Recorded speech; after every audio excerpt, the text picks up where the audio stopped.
When I bought my 10-acre slice of heaven on the edge of Pine Hollow Estates, I thought I'd found the perfect escape. The realtor, a wiry woman named Linda with a too-wide smile, had painted a picture of rural bliss room to breathe, space for my dreams, and no one to bother me. The HOA's just a formality, she'd said, while VYing a hand as if swatting away a fly. They stick to the cul-de-sacs and manicured lawns closer to town. You'll barely notice them. I should have known better than to trust a smile that big. For the first 2 years, it was everything I'd hoped. I built a life there tending a sprawling garden of heirloom tomatoes and peppers, raising a small herd of goats and a flock of chickens that clucked contentedly at dawn. The property sat at the end of a winding dirt road, flanked by a dense pine forest that acted as a natural buffer between my rustic haven and the tidy suburban sprawl of Pine Hollow. By day, I worked remotely as a soil scientist, consulting for farms across the state. By night, I'd sit on my porch, beer in hand, watching the stars pierce the sky. It was solitude, sure, but the kind I'd always craved. Then Margaret Maggie Ellison took over as president of the Pine Hollow Homeowners Association, and my quiet life turned into a battlefield. I met Maggie at an HOA meeting I'd been roped into attending. A letter had arrived, vague but insistent, about boundary discussions affecting outlying properties like mine. I showed up in my faded Carhartt jacket and muddy boots, a stark contrast to the sea of pressed khakis and pastel cardigans. Maggie, with her sleek auburn hair pulled into a tight chignon and a voice that could cut glass, spotted me the moment I walked in. "You must be Daniel Carter, from the farmstead," she said, her lips curling into a smile that didn't touch her cold green eyes. "We're thrilled you're here. We've got some exciting plans to share." Those exciting plans turn out to be a community recreation area sprawling complex with a playground, picnic VY lion, and walking trails that would carve a chunk out of my southern pasture. I stood up, hands shoved in my pockets to keep them from shaking with anger, and said, "That's my land you're talking about. I've got a survey from when I bought the place, and there's no easement listed." Maggie didn't flinch. "Oh, Daniel," she said, her tone dripping with condescension. "There's a 30-foot easement along your southern boundary. It's in the HOA covenants you signed. Don't worry, it's all perfectly legal." She flashed that smile again, and the room nodded along like she'd just recited gospel. "I'd like to see the paperwork," I pressed, keeping my voice steady. Her eyes narrowed for a split second before she recovered. "Of course, I'll have it sent over. But rest assured, this vote is just a formality." The motion passed 22-1, me being the lone holdout. Maggie dismissed my objection with a breezy, "The community has spoken." That night, I tore through every file I had from the purchase deed, title, survey. There was a narrow utility easement, 5 feet wide, for power lines. Nothing about 30 feet, nothing about the HOA. I fired off an email to Maggie, polite but firm, demanding the documents she'd promised. 3 days later, a PDF landed in my inbox, an amendment to the HOA bylaws, dated 3 years before I'd bought the place, claiming a 30-foot community use easement. It looked official, stamped, signed, notarized. But something gnawed at me. The font didn't quite match the older bylaws I'd found online, and the paper texture in the scan looked too crisp for a decade-old document. I tracked down the pre-VYS owner, a retired mechanic named George Hensley, now VYing in a condo near Tampa. Over the phone, his gravelly voice was emphatic. "Ain't no easement like that when I owned it, son. I'd have remembered GI VYing up that much land. They're pulling a fast one." Armed with his word, I marched into the next HOA meeting, ready to fight. Maggie barely hid her irritation as I laid out my case during the open comment period. "I've spoken to the prior owner, and he denies any such easement existed. Your document doesn't hold water." She leaned forward, her manicure tapping the table. "Daniel, we've pro-VY dead proof, and the vote's done. Construction starts next week. Maybe if you'd engaged with the community sooner, you'd understand how this works." The room stayed silent, eyes averted. I was the outsider, and they'd already picked their side. The bulldozers rolled in any way.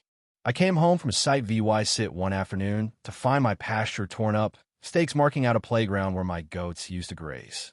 I confronted the crew, and they showed me a permit signed by Maggie claiming the HOA had full authority. I called my lawyer, Sarah Nguyen, that night. She was a no-nonsense type, sharp as a tack, and she didn't mince words.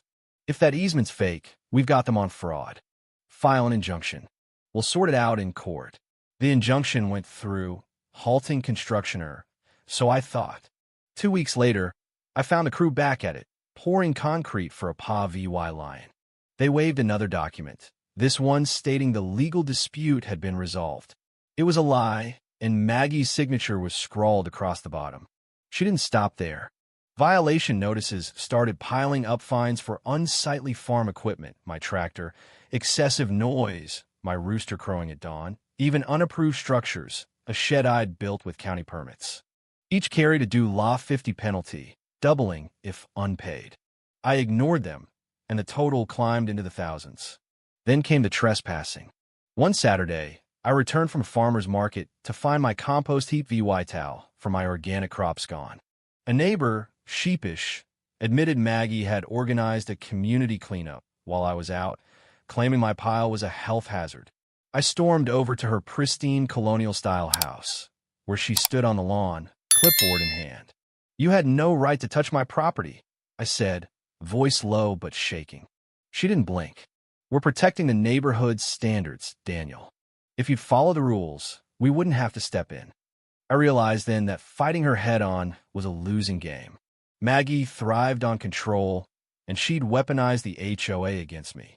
So I changed tactics. I installed security cameras along my property line, their red lights blinking like sentinels. I started attending every meeting, sitting silently in the back, notebook in hand. And I talked to neighbors I'd barely nodded to before. Well, I found lit a fire under me. Maggie had a history, finding some for minor infractions while letting her cronies slide, pushing through projects without votes, dipping into HOA funds for consulting fees to vague LLCs. One woman, Ellen, whispered over coffee that she'd seen Maggie's husband, a contractor overseeing the rec area build. "No bid process," she said. "Just hand it to him." I dug deeper. With Ellen's help, I got my hands on the HOA's financials records Maggie had stonewalled for months. The rec area's budget was a gold mine. Due law $150,000 for fencing that should have cost due law $30,000. Due law $80,000 for a custom water feature no one had approved. The contractor? Ellison Construction, owned by Maggie's husband, Tom. A clear conflict of interest buried under layers of vague invoices. Meanwhile, my pasture was unrecognizable, paved over with asphalt trails and a garish gazebo. The injunction still stood, but Maggie acted like it didn't exist. She doubled down. Meetings were scheduled during my work hours, rumors spread that my goats were diseased, and a zoning complaint landed at the county office anonymous. But I knew her handwriting. I kept my cool, building my case. Sarah hired a forensic accountant who confirmed the financial discrepancies, and a document examiner analyzed the easement amendment. "Ink's less than 2 years old," he concluded. "Backdated to look legit." Checkmate. The annual HOA election loomed, and Maggie was set to coast into another term unopposed. I saw my opening. At the nomination deadline, I put forward Paul Grayson, a quiet accountant who'd questioned Maggie once before. He hesitated, then nodded. "All right, I'll run." Word spread, fast. Neighbors I'd rallied were tired of Maggie's reign. The meeting hall was packed that night, tension thick as fog. Maggie strutted to the podium, touting the rec area as her legacy. "Despite resistance from a few selfish indie VY duels," she said, glaring at me, "we've built something beautiful." When my turn came, I didn't raise my voice. I handed out packets, financial records, contractor quotes, the examiner's report. "This isn't about community," I said, projecting the fake easement on a screen. "It's about personal gain. Maggie's husband got rich off this project, and she forged documents to steal my land." Gasps rippled through the crowd. I kept going. "The HOA's broke because of her. Look at the numbers." Maggie grabbed the mic, face crimson. "These are lies. He's a bitter farmer who hates progress. Our lawyers vetted everything." That's when I played my ace. Good thing the county prosecutor's here to weigh in. A man in a gray suit stood up. Tom Reynolds, prosecutor's office. I've reviewed Mr. Carter's EVY Denke. We're opening an investigation into fraud and forgery. The room exploded. Maggie lunged for the packets, shrieking, "This is outrageous. You can't do this." Paul won in a landslide. The board suspended Maggie on the spot, and Reynolds cornered her as she tried to flee. "Mrs. Ellison, we need to talk. I'd get a lawyer." Her bravado crumbled, her voice a whisper. "I was helping the community." Weeks later, the rec area was dismantled, me pasture restored, though scarred. Maggie faced charges: embezzlement, falsification, trespassing. Neighbors apologized, some sheepishly offering eggs from my hens as peace offerings. I didn't gloat. I just went back to my garden, the quiet I'd fought for finally mine again. But I kept the cameras rolling just in case. If you were the one in this story, how would you react? Would you stand up and fight back, or accept the unreasonable pressure and control from the HOA? Share your thoughts in the comments below. And don't forget to subscribe, like, and share this video with more people.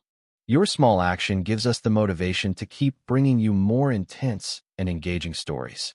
Thanks for watching, and we'll see you in the next video.